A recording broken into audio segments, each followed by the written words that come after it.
आज हम बात करेंगे SIP, gold, FD, real estate, ये सब अगले 10-15 साल में सबसे ज़्यादा पैसा कहाँ बनेगा? नमस्कार दोस्तों, अगर आपके पास हर महीने कुछ पैसा बचते हैं, तो सबसे बड़ा सवाल यही होता है कि एसआईपी में निवेश करें, सोना खरीदें, बैंक की एफडी करें या फिर रियल एस्टेट में पैसा लगाएँ।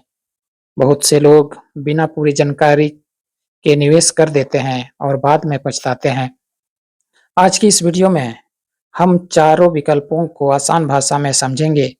हम जानेंगे कि इसके फायदे, जोखिम, किसके लिए कौन-सा विकल्प बेहतर हो सकता है और लंबी अवधि में किन बातों पर ध्यान देना चाहिए। वीडियो के अंत तक आपको एक स्पष्ट समझ मिलेगी कि अपने लक्ष्य के अनुसार कौन-सा विकल्प चुनना उचित हो सकता है। तो वीडियो के एंड तक बने रहिए। तो सबसे पहले हम लोग समझेंगे कि निवेश क्यों ज़रूरी है। अगर पैसा सिर्फ बचत खाते में पड़ा रहे, तो समय के साथ महँगाई उसकी खरीदने की शक्ति कम हो सकती है। इसलिए लोग निवेश करते हैं, ताकि उनका पैसा समय के साथ बढ़ने की संभावना रखे। लेकिन निवेश का पहला नियम है, पहले समझिए, फिर निवेश कीजिए।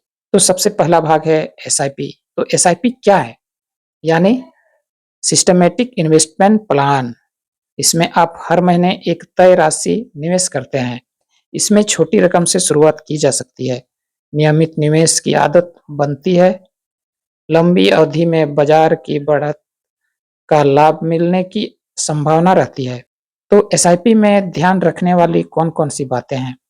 एसआईपी में रिटर्न निश्चित नहीं होता। बाजार ऊपर भी जाता है और नीचे भी। इसलिए एसआईपी को सामान्यतः लंबी अवधि के निर्देश दृष्टिकोण से देखा जाता है। दूसरा हम लोग गोल्ड, जिसे हम लोग सोना कहते हैं। भारत में सोना सिर्फ आभूषण नहीं, बल्कि एक पारंपरिक निवेश भी माना जाता है। इनके भी कई सारे फायदे हैं। आर्थिक अनिश्चितता के समय कई लोग सोने को सुरक्षित विकल्प मानते हैं। लंबे समय में मूल्य बढ़ भी सकता है, हालांकि यह निश्चित नहीं होता। इनकी भी सीमाएं हैं।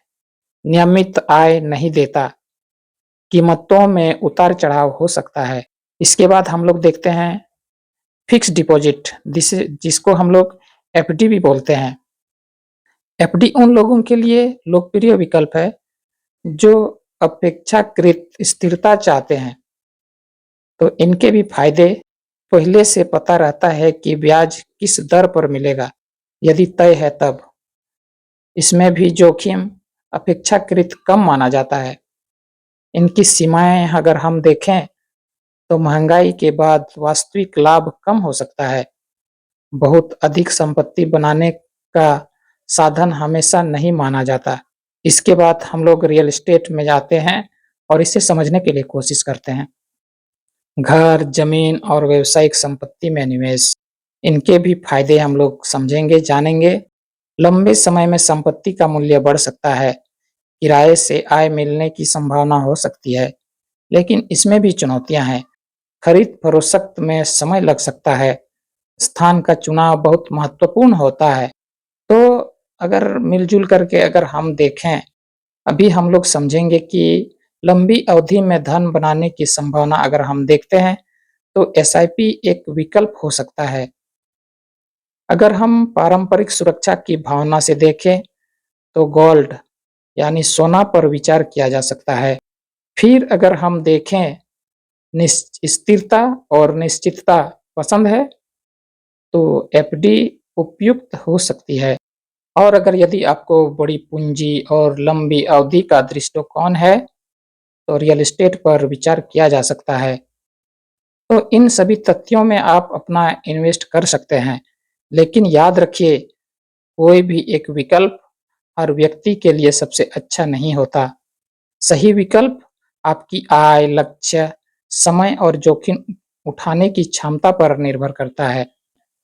सबसे सफल निवेश वे नहीं होते जो सबसे अधिक जोखिम लेते हैं, बल्कि वे होते हैं जो सही जानकारी लेकर, धैर्य के साथ और अपने लक्ष्य के अनुसार निवेश करते हैं। जल्दी अमीर बनने की सोच से बचें। सीखिए योजना बनाइए और फिर सोच समझकर निवेश कीजिए। अगर यह वीडियो आपको उपयोगी लगा हो, तो इसे अपने दोस्तों के साथ, परिवारों के साथ ज़रूर शेयर करें और ऐसे ही आसान भाषा में फाइनेंस, टेक्नोलॉजी और भारत के भविष्य से जुड़ी जानकारी के लिए one India one world channel को सब्सक्राइब करें। धन्यवाद, मिलते हैं अगली वीडियो में। जय हिंद।